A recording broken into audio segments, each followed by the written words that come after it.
Webinar will begin in 1 minute.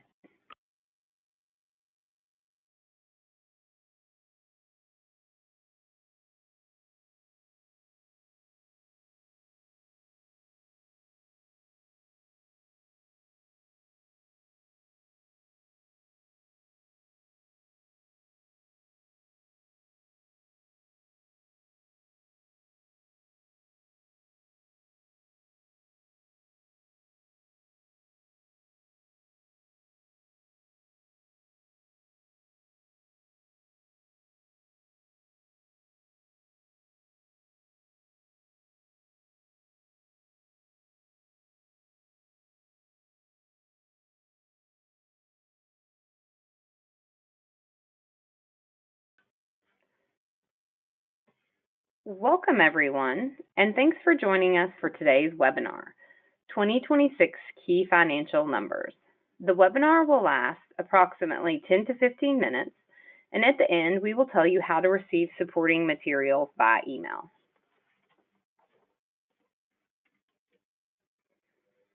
I'm Jennifer Lawler, and I'll be talking to you today about those key financial numbers. I joined the team at Advanced Underwriting Consultants in 2014. Before that, I spent several years helping individuals and businesses with their income tax planning and estate planning needs. We'll get to today's material shortly, but before we do, don't forget to join us on February 4th at 11 o'clock when we'll be discussing managing Medicare Part B premiums. And now we are going to pick a topic for March's webinar. Your options for the March webinar are IRS updates 1099-R reporting for QCDs, or planning ideas for 2026, or private letter ruling confirms availability of spousal rollover. I'll go ahead and launch the poll and give everyone a minute to vote.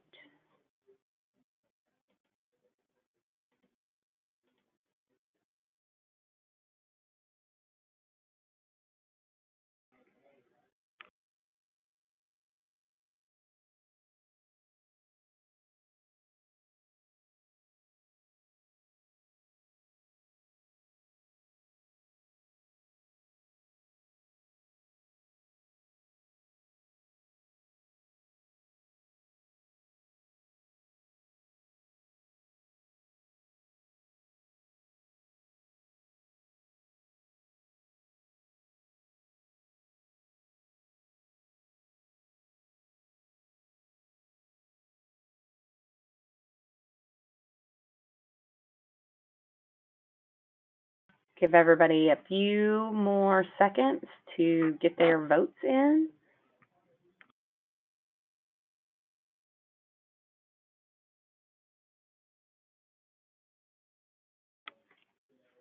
All right, it looks like we will be in March, we will be covering planning ideas for 2026.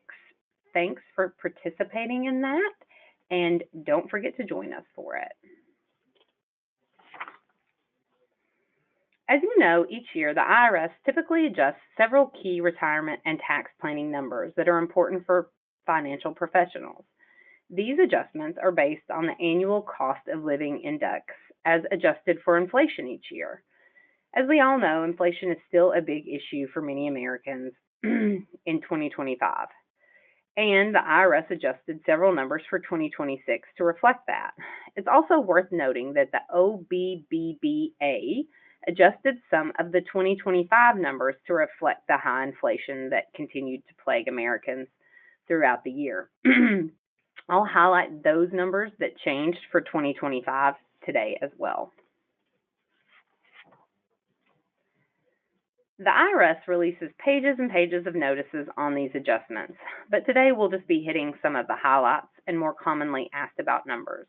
We'll discuss some key retirement planning numbers as well as some key individual tax planning numbers, and then some miscellaneous numbers that are just good to know about. If you would like more detail about these numbers as well as several others, we'll tell you at the end of today's webinar how to contact us so that we can send you that more detailed information. We're going to start with some key retirement planning numbers. We'll also discuss some of the recent catch-ups, the newer recent catch-ups, and then the new mandates that will go into effect for this year for those earning higher wages. The 415 limit, which is the maximum contribution that can be made to a defined contribution plan in 2026, is $72,000. This is the maximum that can be contributed to a plan between employee deferrals and employer contributions. That's up $2,000 from 2025. The maximum elective deferral amount, or the amount that an employee can choose to defer from their paycheck into a 401k, 403b, or 457b plan, is up slightly to $24,500. Those that are age 50 or older can defer an extra $8,000 for a total of $32,500 in 2026.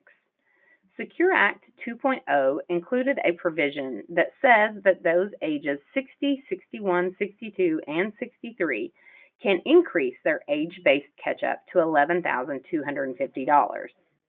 It's important to note that the plan would have to adopt this catch-up as it is an optional catch-up. Because it's optional, it may not be available under all plans, but where it is, those who attain age 60, 61, 62, and 63 in 2026 can defer a total of $35,750 in 2026. So it's a good opportunity for extra savings where it's available. The maximum elective deferral for simple plans in 2026 is $17,000. The age-based catch-up increases to $4,000 for a total deferral of $21,000 for those age 50 or up participating in a simple plan. IRA contribution limits increase slightly to $7,500 with an additional $1,100 for those age 50 or older. It's worth noting that this is the first year we are seeing the catch-up increase for inflation as well. So that $1,100 is the actual catch-up. It's not just a typo. I don't have the mandatory Roth catch-up provisions on my slide, but I think it's worth discussing as well. Secure Act 2.0 requires that certain high wage earners' catch-up contributions be treated as Roth rather than pre-tax contributions. This provision goes into effect and is mandatory for tax year 2026 going forward. So those who earned $150,000 in wages or more, $150,000 or more in wages in 2025 will have to make any age-based catch-ups to a Roth account rather than to a pre-tax account in 2026. Now we'll discuss some individual tax numbers that will be important in 2026. The individual tax rates for 2026 remain the same at 10, 12, 22, 24, 32, 35, and 37%. I don't have all of the income thresholds up here because that's a lot of information for a slide, and I'm sure nobody wants to hear me rattle those numbers off. So I would encourage you to reach out to us after today's webinar for our newsletter, Think About It, where we give all of the detail on these numbers and many, many more. The OBBBA actually increased the standard deduction numbers for 2025, as many taxpayers are still dealing with that high inflation that we've mentioned. I've got those updated 2025 numbers for you here as well. For tax year 2025, the standard deduction for single and married filing separate filers was increased to $15,750. The standard deduction for head of household filers was increased to $23,625, and the standard deduction for married filing joint filers was increased to $31,500. The standard deduction numbers for 2026 were also increased. In 2026, single filers and those that file married filing separate will have a standard deduction of $16,100. Head of household filers will have a standard deduction of $24,150, and married filing jointly filers will have a standard deduction of $32,200. The federal estate tax exemption is up to $15 million per person. So a married couple will have a combined exemption of $30 million in 2026. The annual gift tax exclusion remained the same at $19,000, meaning that in 2026, those who are so inclined can give gifts up to $19,000 without the need to file a gift tax return. The 3.8% Medicare surtax is still something that's in play and will affect those high earners. So it's just something to be aware of. QCDs are also another important tool that's available in 2026. For those who are age 70 and a half or older, the QCD amount has been adjusted for inflation as well, and it is up to $111,000.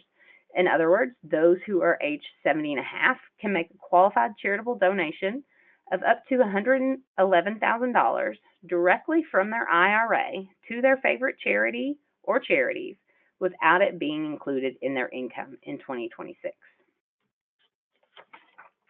These last numbers that we'll cover are just a few miscellaneous numbers that we see come up fairly regularly, and they're just good numbers for you and your clients to be aware of. The standard mileage rate for business use is up to 72.5 cents per mile, while the rates for medical or moving expenses actually decreased to 20.5 cents per mile. The rate for charitable use of a car also stayed the same at 14 cents per mile in 2026. A qualified long-term care insurance policy can pay a tax-free per diem benefit of up to $430 a day or actual expenses if greater in 2026. The corporate income tax rate stayed the same at a flat 21% for 2026. And the 20% business tax deduction for certain pass-through business entities is still available for 2026. The income thresholds for its applicability did go up slightly, and again, those numbers are detailed and can be found in our latest issue of Think About It.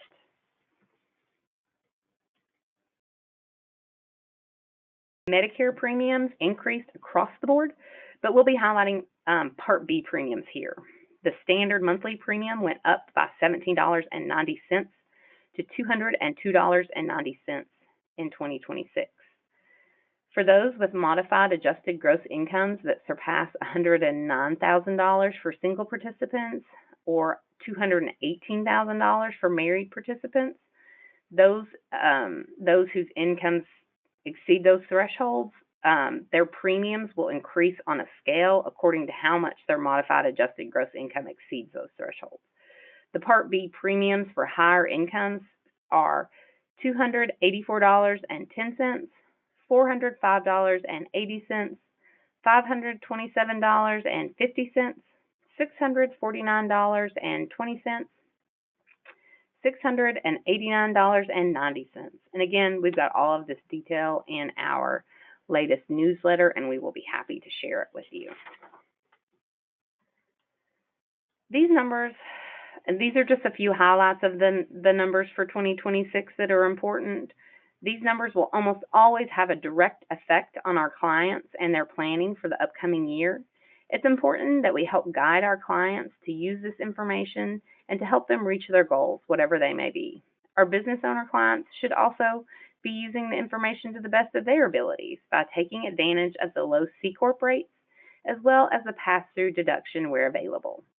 It's likely that inflation and a growing national deficit may concern our clients and their planning strategies for the future.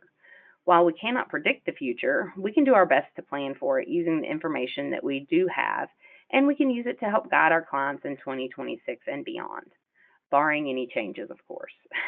Keep in mind that if and when any changes do come, that we here at Advanced Underwriting Consultants will have it covered, and we will do our best to be a resource to help navigate those changes.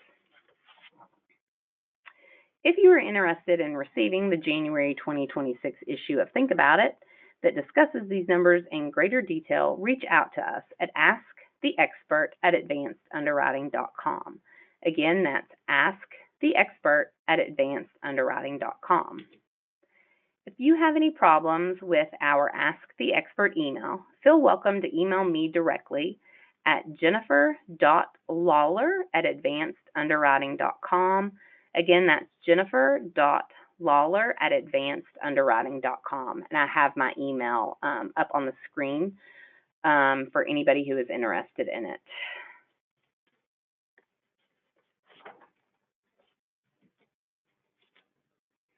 Also, check out our YouTube channel to view this webinar and all of our past webinars. You can find us by searching for Advanced Underwriting Consultants. Finally, for more information about the services that we here at Advanced Underwriting Consultants offer, including phone consultation and newsletter licensing, feel welcome to contact us at 615-224-1291. Again, that's 615-224-1291. Thanks for joining us, and best wishes for continued success. We hope that everyone has a prosperous and healthy new year. Thanks again.